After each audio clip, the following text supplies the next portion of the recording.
태초에 하나님이 천지를 창조하시니라. 땅이 혼돈하고 공허하며 흑암이 깊음 위에 있고 하나님의 영은 수면 위에 운행하시니라. 하나님이 이르시되 빛이 있으라 하시니 빛이 있었고 빛이 하나님 보시기에 좋았더라. 하나님이 빛과 어두움을 나누사 하나님이 빛을 낮이라 부르시고 어두움을 밤이라 부르시니라. 저녁이 되고 아침이 되니 이는 첫째 날이니라. 아멘.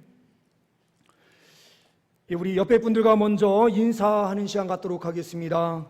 사랑합니다.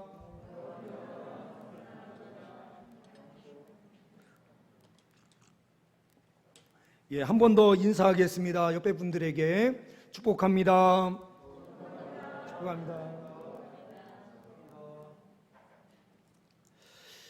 이 시간 주님 앞에 나오셔서 예배하시는 우리 모든 성도님들, 또한 온라인으로 예배 드리시는 모든 성도님들 위해 주님의 사랑이 충만하시기를, 또한 주님의 보호하심과 인도하심이 늘 항상 함께 하시기를 간절히 축원합니다. 오늘은 창조주 우리 하나님이라는 제목의 말씀으로 함께 말씀을 나눕니다. 본문의 말씀은 이미 세 번째 동일한 말씀으로 함께 말씀을 나누는 본문이기도 합니다. 우리가 항상 어려운 일이 있을 때마다 다시 돌아가야 되는 그 신앙은 창조주 하나님에 대한 분명한 신앙의 고백이고 믿음인 줄 믿습니다. 준비된 PPT 내용 함께 보면서 말씀을 나누도록 하겠습니다. 혹시 이 사람은 누구인지 아시나요? 제가 개인적으로 굉장히 좋아하던 마이클 조던입니다. 제가 고등학교, 대학교 때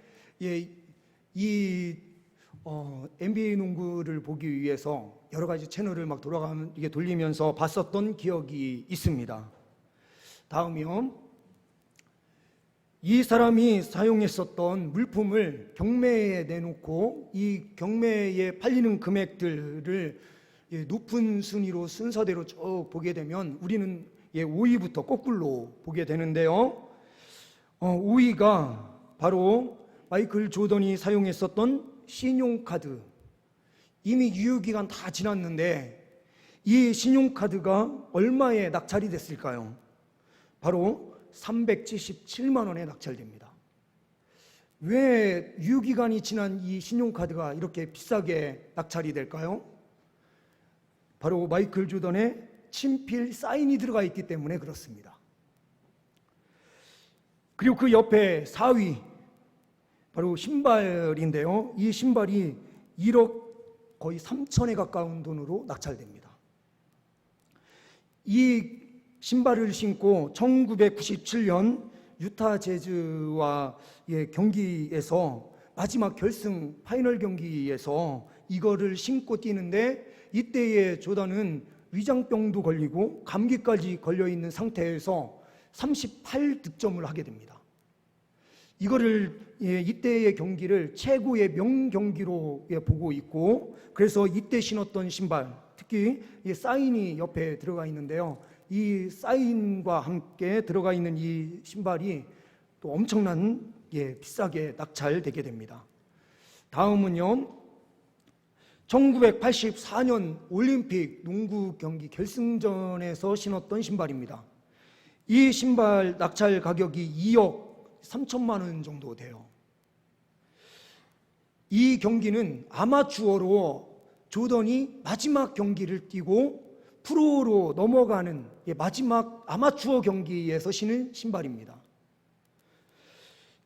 그리고 2위는 마이클 조던 스포츠 카드인데요. 이거는 발행될 때부터 10장밖에는 발행이 되지 않았습니다.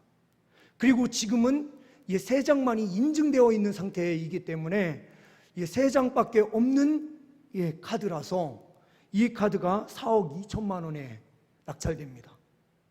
그리고 마지막으로 1위는 바로 마이클 조던이 신었던 짝짝이 농구화예요.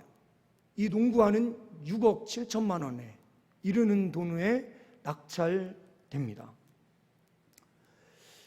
우리 교회에도 운동 선수들이 있는데 이런 사람들이 많이 나왔으면 좋겠습니다.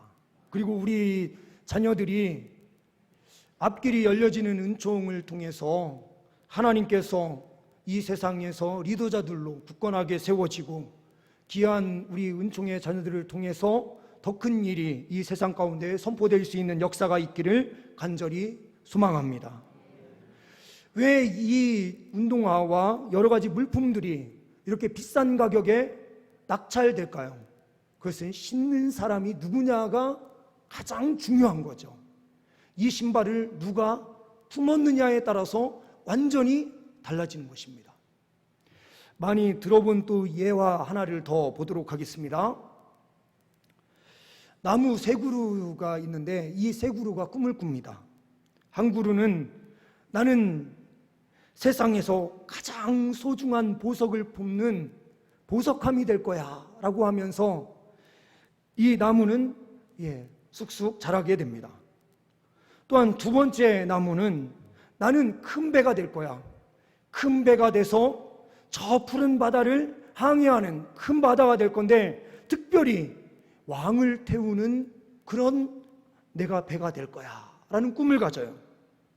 또 한 그루의 나무는 나는 언덕에 세워진 멋진 조각물이 될 거야. 그곳에 서서 나는 하나님의 영광을 드러내고 선포할 거야 라고 이야기합니다. 그런데 첫 번째 나무는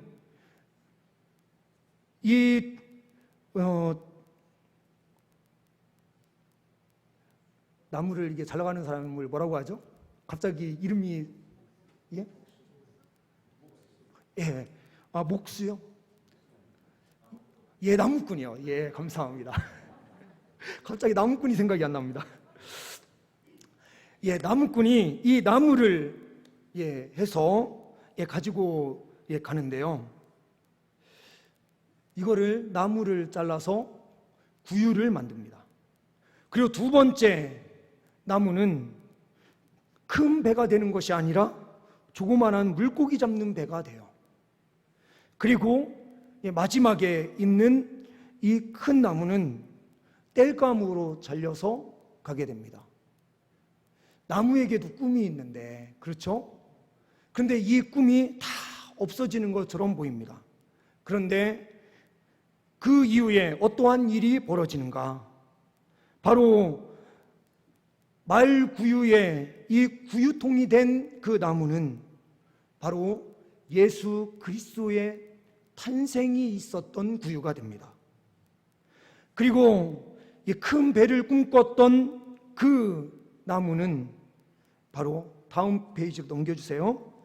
바로 예수님과 제자들이 풍랑에 이는 그 부분을 넘어가는 다음 도시로 다음의 마을로 넘어가는 과정에서 예수님께서 타시는 배가 됩니다. 그리고 하나의 또한 큰 나무는 땔감으로 놓았던 이 땔감을 로마 군인들이 십자가를 만들어서 예수 그리스도를 매다는 그 곳에 사용하게 된다라는 그런 예화입니다.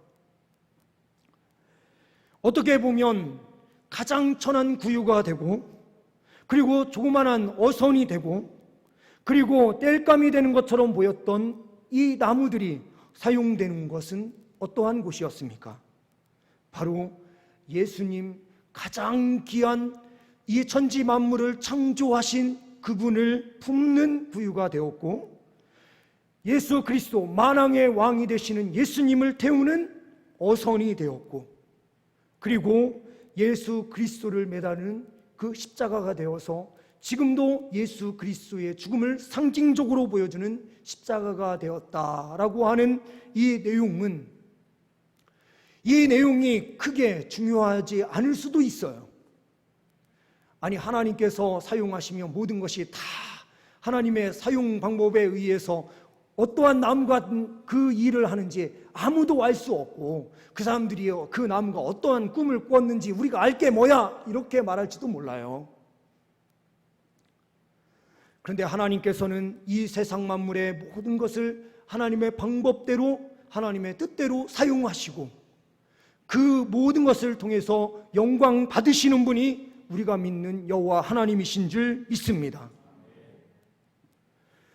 특별히 우리는 창조주 하나님을 믿습니다. 우리가 믿는 창조주 하나님께서 우리 가운데 임재하여 주시면 우리는 가장 귀한 존재가 돼요. PPT는 내려주셔도 되겠습니다. 특별히 주님께서 창조주 하나님으로 말씀하시는 그 순간 6일 동안 강력한 창조의 역사가 펼쳐집니다. 근데 우리는 착각을 해요. 하나님의 강력한 역사는 6일로 끝났지. 하나님께서 안식하시고 그 이후로는 이러한 강력한 역사를 우리의 삶 가운데 펼치신 적이 언제 있나라고 말할지도 몰라요. 그런데 하나님께서는 이 6일 창조와 함께 어떠한 역사를 베푸시고 계십니까? 6천년의 그 모든 기간 동안 하나님의 구원 역사를 이루시기 위하여 지금도 일하시고 계시고 강력한 은혜의 역사로 구원받는 하나님의 백성들의 심령 가운데 함께해 주셔서 지금도 하나님께서 이 모든 은혜의 역사를 펼쳐나가시고 계시는 것입니다. 단기간 하나님께서 창조하셔서 이 모든 역사를 완성시키신 것처럼 보이지만 아직도 미완성으로 남아 있습니다. 하나님의 그 백성들을 끝까지 구원하시기 위해서 주님께서는 기다리시고 기다리시며 지금도 그 일을 펼쳐 나가시고 계시기 때문입니다. 창조주 하나님께서 우리와 함께하여 주심으로 우리는 작은 존재가 아니라 가장 귀한 존재로 지금 이 자리에 서 있는 것입니다. 주님께서 우리와 함께하여 주심으로 우리는 연약한 존재가 아니라 이 세상을 품은 하나님의 백성들로 서 있는 거예요. 동시에 창조주 우리 하나님께서는 어떠한 일을 펼치십니까? 질서를 세우시는 하나님으로 우리 가운데 함께하여 주시고 계십니다. 2절 말씀해 보시게 되면 혼돈하고 공허하며 라고 되어 있어요. 흑암이 깊음 위에 있었다라는 것을 강조합니다. 혼돈과 공허는 무엇을 뜻하는 것입니까? 이것은 바다를 표현하는 표현인 것처럼 보여져요. 이 바다는 태풍이 치고 파도가 치면 너무나도 흉흉해 보이고 감당할 수 없는 큰 일이 벌어진 것처럼 보입니다. 그러나 주님께서 그 가운데 임재하여 주셔서 잔잔하게 해주는 그 순간 그 안에는 하나님의 질서가 펼쳐지게 되는 것입니다. 우리가 과학을 공부하고 조금 더 깊이 있게 보게 되면 연력학 제2법칙이라는 것이 있는데 이 연력학 제2법칙은 그냥 그대로 그 상태를 그대로 두면 혼란 상태로 빠진다라는 것이 어떻게 보면 그 자연 법칙이에요. 이 세상에 그대로 방치하면 항상 혼란 상태로 가게 되어 있고 무질서의 상태로 가게 되는데 진화라고 하는 것은 거꾸로예요. 사람이 어떻게 저 자그마한 무기질에서부터 유기질에서부터 수많은 어떠한 조합의 상태에 의해서 우리 인간이 될 수 있는가? 이것은 질서 정연함으로 나아가는 것인데 완전히 자연 질서를 파괴하는 그것을 이야기하는 것, 이것이 진화거든요. 저는 진화도 믿지 않고 하나님의 창조를 분명하게 믿는 신앙 가운데 있지만 혹시라도요 진화를 말하는 사람들이 있다면 그러면 이 진화 또한 하나님의 역사가 없이는 절대로 일어날 수 없는 것이다 라고 말할 수 있을 것입니다. 이 세상은 무질서합니다. 그냥 내버려 두면 항상 혼돈과 공허 속에 빠질 수 있는 존재예요. 그리고 이 세상이에요. 그리고 우리 인간들이 바로 그러합니다. 그러나 하나님께서는 언제나 이 혼돈과 공허함 상태에서 질서를 넣으시고 그리고 모든 혼돈 상태를 잠재우실 수 있는 능력의 하나님으로 우리 주님께서 굳건하게 서 계십니다. 또한 부모들을 통하여 우리는 분명하게 보는 것은 부모를 통하여 인간들이 계속해서 이 땅에 태어나는 것이 아니라 그 뒤에 하나님이 계시고 또한 이 모든 질서 가운데 함께 하시는 하나님의 은총이 없이는 우리 인간은 이 땅에서 조금도 살 수 없음을 우리는 분명하게 발견하게 됩니다. 또한 우리는 말씀을 통하여 분명하게 보는 것이 무엇입니까? 저녁이 되고 아침이 되었다라고 하는 이 표현을 통하여 저녁이 되는 것, 저녁은 사람이 잠을 자야 되는데 우리는 늘 항상 깨워서 살 수 없는 존재임을 우리는 매일매일 깨닫게 되는 것입니다. 잠을 자지 않고는 우리는 견딜 수 없는 존재임을 우리는 알게 되어서 우리는 항상 잠자는 연습을 하는 사람들이다라는 사실을 발견하게 됩니다. 우리는 마침내 잠자리에 들어서 다시 일어나지 못할 그때에 하나님께서는 그 가운데서도 우리를 책임져 주시고 인도해 주셔서 저 천국으로 인도해 주신다라는 사실을 말씀을 통하여 발견하게 됩니다. 우리는 늘 항상 잠을 자는 연습을 하는 사람들입니다. 이것을 통하여 하나님께서 분명하게 보게 하는 그것, 우리는 이 땅의 삶이 영원한 것이 아님을 분명하게 기억하게 하시는 하나님의 뜻을 발견하게 되는 것입니다. 인간의 한계 중에 가장 큰 한계는 잠을 자지 못하는 한계 정도가 아니라 우리는 그 끝이 있는 존재다라는 사실을 다시 한번 보게 되는 그 자리가 바로 잠드는 그 순간인 것입니다. 그래서 우리는 잠을 잘 때에도 늘 항상 하나님 앞에 기도해야 합니다. 하나님, 우리가 잠자는 이 순간에도 주님과 동행할 수 있는 은혜의 역사로 함께하여 주옵소서. 주님께 그렇게 기도하며 잠들 때에 그 다음날 아침이 될 때에 우리를 깨우시고 우리에게 힘과 능력을 주셔서 하루의 삶을 다시 시작하게 하실 때에 하나님께서 베풀어 주신 크신 은혜가 얼마나 크고 큰지를 다시 한번 기억하게 하는 은총을 우리는 보게 되는 것입니다. 혹시라도 다시는 일어나지 못할 그때에 주님께서는 끝이라 말씀하시지 아니하시고 우리의 영을 주님께서 거두시며 저 천국에서 영원한 행복과 즐거움을 누리게 하시고 또한 우리의 육신은 땅에 들어가 썩어지고 때로는 사라지는 것처럼 보이고 불에 태워져 없어지는 존재인 것처럼 보여도 하나님께서는 그 육신을 끝까지 성령의 역사로 붙잡으시고 인도해 주셨다가 우리의 육신을 주님께서 품으셨다가 마지막 그날에 완벽하게 살려주시는 은총을 통하여 영과 육이 완전히 결합되어 새로운 육신을 입는 그 순간 하나님께서 새로운 질서의 역사로 우리 가운데 함께하여 주심을 분명하게 보게 하시는 것입니다.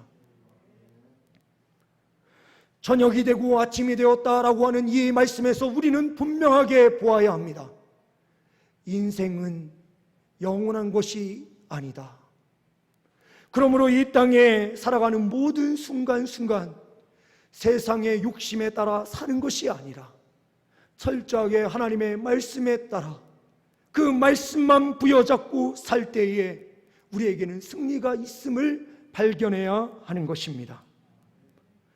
또한 우리는 발견하는 것, 창조주 우리 하나님은 창조 그때에서부터 세상을 품으셨다라는 사실을 우리는 발견하게 됩니다.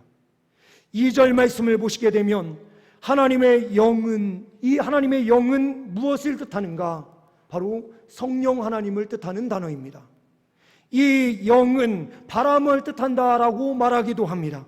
그러나 성령님께서는 바람이 오시는 것처럼 어디에서부터 불어서 어디로 가는지 알 수 없는 그분이 성령 하나님이시죠.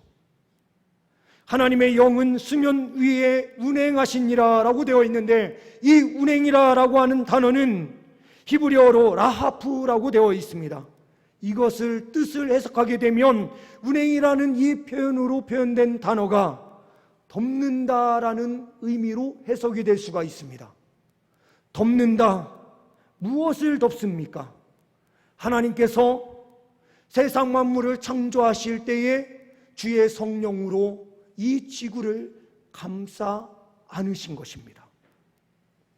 이 표현을 히브리어로 다른 말로 표현할 수 있는 말이 무슨 표현이냐? 바로 품었다라는 뜻입니다. 암탉이 달걀을 품듯이 그 품는다라는 의미가 들어있는 그 뜻이 운행하시니라 예요. 하나님의 전능함이 나타나는 그 자리에 하나님의 전능함만이 있었던 것이 아니라 하나님께서 품으시고 안으시는 따뜻한 사랑이 함께 있었다라는 의미예요. 이 세상에 하나님의 자비와 긍휼이 창조 그 시기에서부터 함께 있었다. 하나님의 창조는 전능함만이 있는 것이 아닙니다. 하나님의 사랑이 있었기에 이 세상은 아름답게 창조될 수 있었고, 하나님께서 품으셨기에 질서가 정연하게 세워질 수 있었던 거예요.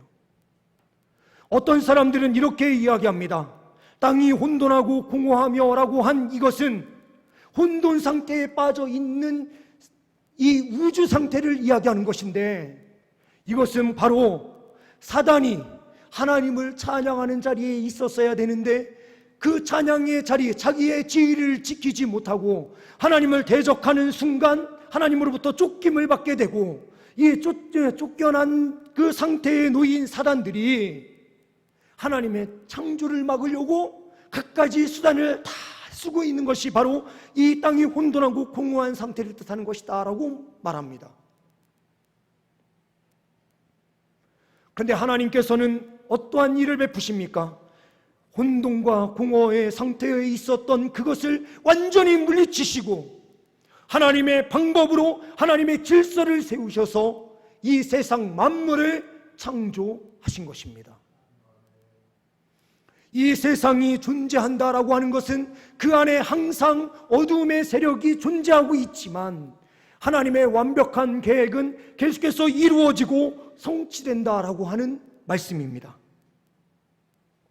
이전에 있었던 바다와 그리고 눈물과 애통이 없는 그 세상을 말하는 요한계시록 21장 말씀에 보게 되면 이전에 바다나 이전에 애통이나 고통이 없다라고 하는 이 뜻은 다시는 사단이 그 권세를 가지고 활동할 수 없는 세계, 그 세계가 저 천국이다라는 것을 분명하게 선포하시는 겁니다. 저 영원한 세계, 천국만이 어두움이 없고 애통하는 것이 없고 참 행복과 즐거움이 있는 공동체다라고 말씀하시는 겁니다. 우리의 신앙생활은 어디에서부터 시작이 됩니까? 창조주 하나님을 믿는 믿음 안에서부터 시작이 되는 거예요. 창조주 하나님에 대한 확신이 없으면 우리는 늘 항상 쓰러지고 넘어질 수밖에 없습니다. 창조주 하나님이 6일 창조 후에 우리를 버려두셨는가? 아니에요. 우리를 구원하시기 위하여 계속해서 은혜의 역사를 베풀어 주셨고, 특별히 자기의 외아들 예수 그리스도를 이 땅에 보내주심을 통하여 참 사랑을 선포해 주셨고, 예수 그리스도를 믿는 모든 심령들을 주님께서 늘 항상 품으시는 성령의 운행하시는 역사로 늘 항상 함께해 주셔서 어둡고 힘들고 어려운 세상, 혼돈과 공허 속에 있는 이 세상 가운데서도 승리하도록 주님께서 질서를 세우시고 인도해 주시는 역사로 함께하여 주시고 계시는 것입니다. 우리 그리스도인들은 어려운 일이 생기더라도 실패와 좌절의 자리에서 그냥 머물러 있을 그런 존재들이 아니에요. 그 이유는 이 세상 만물을 창조하신 만왕의 왕이신 주님께서 우리 안에 계시기 때문입니다. 마이클 조던이 신었던 그 신발 한 켤레가 어마어마한 값어치로 낙찰되고 경매로 넘어가는데, 우리의 존재는 그 정도로 비교할 수 있는 존재가 아니에요. 하나님을 품은 존재다라는 겁니다. 하나님께서 우리를 품어주시지만 또한 우리는 성령 하나님을 품는 존재로 주님께서 우리를 하나님의 성전으로 삼으셨습니다. 주님께서 우리와 동행해 주시고 이 세상 가운데 살아가는 모든 순간순간 하나님의 운행하심과 보호하심과 인도하심으로 늘 항상 함께 해 주신다라고 오늘 말씀에 함께 말씀하여 주시는 줄 믿습니다. 우리는 창세기 말씀을 보면서 항상 생각하는 것, 강력한 전능하심만 자꾸 바라보면 하나님의 전능한 기적이 없을 때 왜 우리의 삶 가운데 전능한 기적이 없습니까? 라고 말할지도 몰라요. 그러나 하나님께서는 우리에게 말씀하십니다. 하나님께서 역사하시는 방법은 전능함의 그 방법으로만 역사하는 것이 아니라 우리의 삶 가운데 늘 항상 함께 하시는 그 자체로 이미 가장 큰 은혜를 누리고 있는 것이다라고 말씀하시는 거예요. 교회가 교회다울 수 있는 것은 주님을 품는 주의 백성들이 더욱더 많아지면 많아질수록, 또한 이 놀라운 은혜의 역사를 세상 가운데 선포하고 선포할수록 하나님의 이 놀라운 역사는 이 세상 가운데 분명하게 드러나게 되고, 그럴 때에 교회는 진정한 교회가 될 수 있는 것입니다.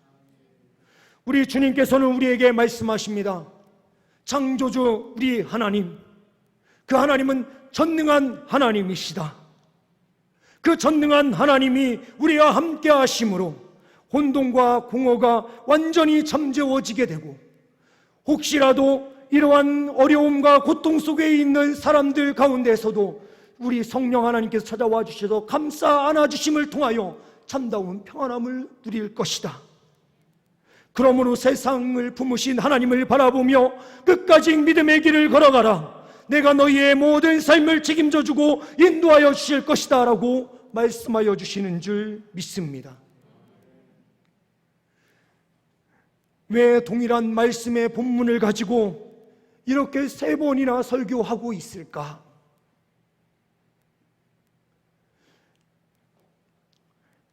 우리는 때로는 실패와 좌절을 맛볼 때가 많이 있습니다. 그럴 때마다 창조주 하나님을 자꾸 잃어버릴 때가 있어요. 우리의 신앙의 출발점이 창조주 하나님으로부터 시작이 되는데 자꾸 창조주 하나님을 무시하고 잃어버리는, 어처구니 없는 자리에 믿음의 사람들이 설 때가 너무나도 많이 있습니다.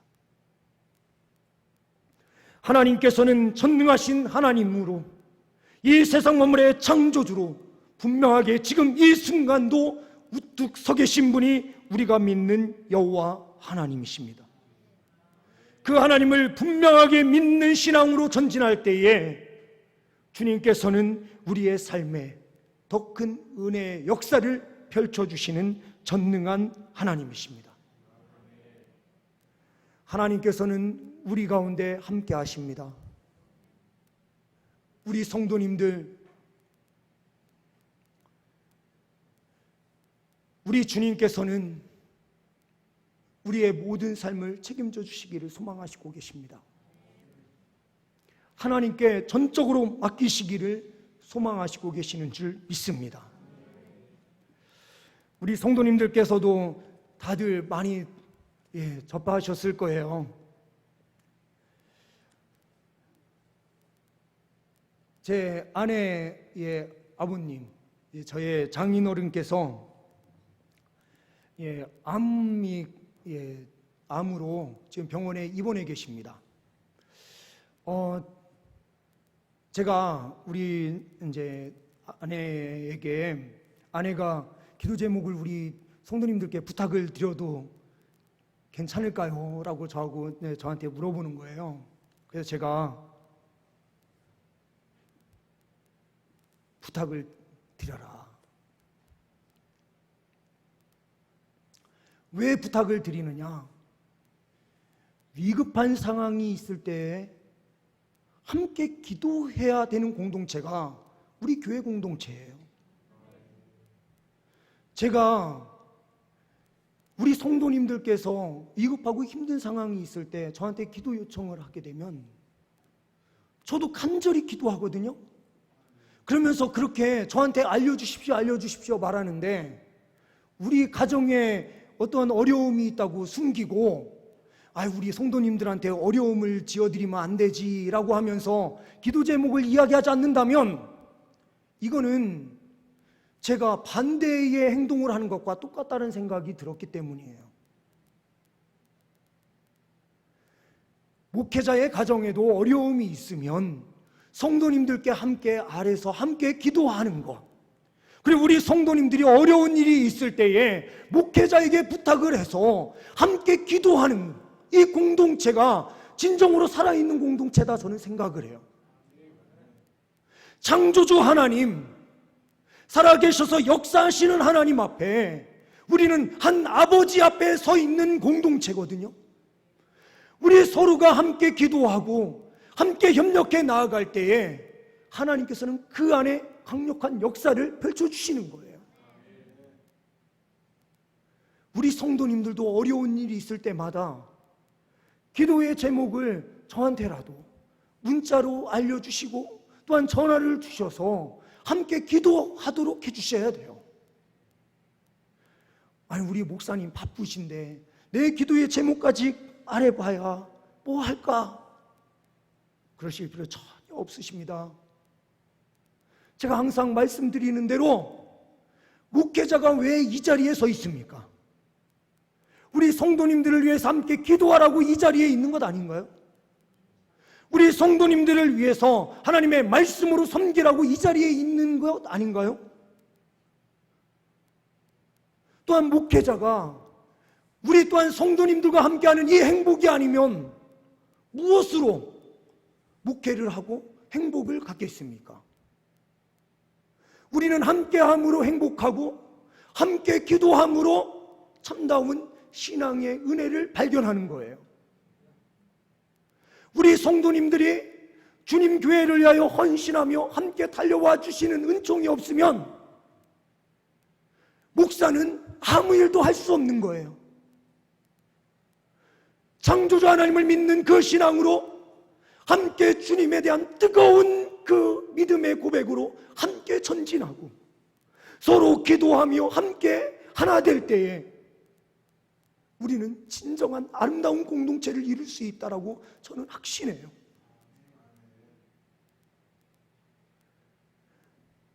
목사는 우리 성도님들의 삶과 완전히 떨어져 있는 구별된 삶이 아니에요.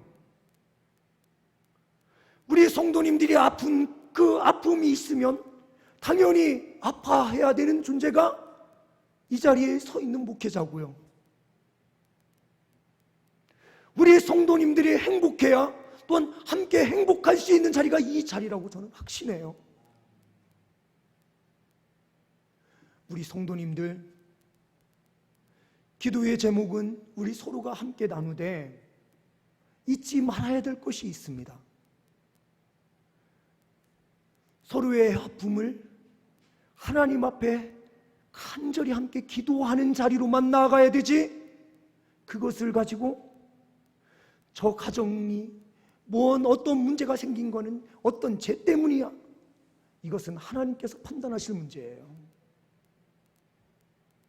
가십거리로 만드는 것이 아니라 은혜의 공동체는 기도 제목을 놓고 서로 그것에 대하여 어떤 이런저런 이야기를 하는 것이 아니라 하나님 앞에만 모든 것을 내어놓고 간절히 기도해 주는 자리, 이것은 구역 안에서도 똑같이 이루어져야 될 것들이에요. 구역 안에서 어려운 문제를 함께 나눴을 때에 그 문제를 가십거리로 만드는 것이 아니라 서로를 간절히 기도하는 일에만 온전히 모든 걸 쏟으며 함께 사랑을 나눌 때에 그 공동체는 더욱더 건강해지는 거예요. 우리는 기도 제목을 나눈다라고 말하면서 상대방의 약점을 다른 사람에게 옮기는 것을 너무나도 쉽게 생각하는 공동체가 잘못하면 기독교 공동체가 될 수가 있어요.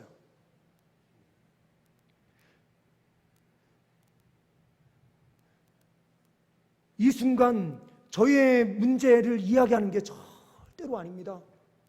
저에 대해서는 우리 성도님들이 어떠한 이야기를 해도 저는 다 수용하고 품을 마음이 있는 사람이기 때문에요. 저는 그런 어떤 말씀을 하셔도 저는 다 하나님 앞에 엎드릴 자신 있는 사람입니다. 그런데 엎드릴 수 없는 분들한테 그런 이야기를 던지는 순간 그분들은 무너지고 쓰러지는 거예요. 공동체 안에서 기도 제목을 나누면서 다른 사람에 대한 헌담을 은근슬쩍 기도 제목인 것처럼 던지시는 분들이 혹시 계신다면 그것은 하나님께만 아뢰야 된다는 것을 다시 한번 반드시 기억하십시오. 구역 식구들 안에 있는 그런 비밀스러운 이야기들, 단둘이 이야기한 그 비밀스러운 이야기들은 그 안에서 하나님께만 아뢰면서 달려가야 돼요. 우리가 이 사실을 잊지 말아야 됩니다. 교회 공동체가 건강해질 수 있는 것, 그것은 바로 주님의 십자가만 바라보는 길입니다. 우리 창조주 하나님께서는 하나님의 계획과 섭리대로 이 세상 모든 것을 움직여 가시는 하나님이세요. 우리에게 질병을 주시는 것도, 우리에게 어려움을 주시는 것도 우리는 이유 없이 하나님께서 주신 것이 아니라 반드시 어떠한 목적을 가지시고 주셨음을 우리는 분명하게 알아요. 어려움을 주신 것을 통해서 우리는 서로 기도해야 된다는 것을 깨달아요. 우리는 어려움이 함께 있는 것을 통해서 다시 한번 하나님 앞에 매달리며 달려가야 된다는 것을 우리는 발견하게 돼요. 그 안에 하나님의 원대하신 계획이 있음을 우리는 분명하게 봐요. 우리 성도님들, 하나님의 기쁘신 뜻, 하나님의 원대하신 계획을 볼 수 있는 귀한 은총의 백성들 되시길 간절히 소망합니다. 또한 하나님께서 우리와 함께 하셔서 우리를 가장 귀한 존재로 세우시고 가장 존귀하신 하나님을 품은 존재로 우리를 보아주신다는 사실을 기억하셔서 낙심과 절망의 자리로 나아가지 마시고 창조주 하나님을 분명하게 붙드는 그 믿음의 자리로 나아가실 수 있는 우리 모든 성도님들 되시기를 간절히 소망합니다. 우리 모든 공동체가 서로 품고 기도하는, 간절히 하나님만을 붙잡는 십자가의 구속의 은혜 가운데 거하는 귀한 은혜의 공동체가 될 수 있기를 간절히 소망합니다. 기도하십니다. 하나님 아버지 감사합니다. 우리와 함께 하시는 창조주 하나님, 우리를 늘 항상 품으시는 성령의 은총, 우리 주 예수 그리스도의 십자가의 구속의 은혜를 바라보게 하여 주시니 감사합니다. 주님, 늘 항상 주님 붙잡고 함께 기도하며 달려가는 귀한 은총의 공동체 되게 하여 주옵소서. 간절히 주님 앞에 아뢰며 기도하며 달려가는 귀한 주의 공동체 되게 하여 주옵소서. 우리 주 예수 그리스도의 이름으로 기도하옵나이다. 아멘.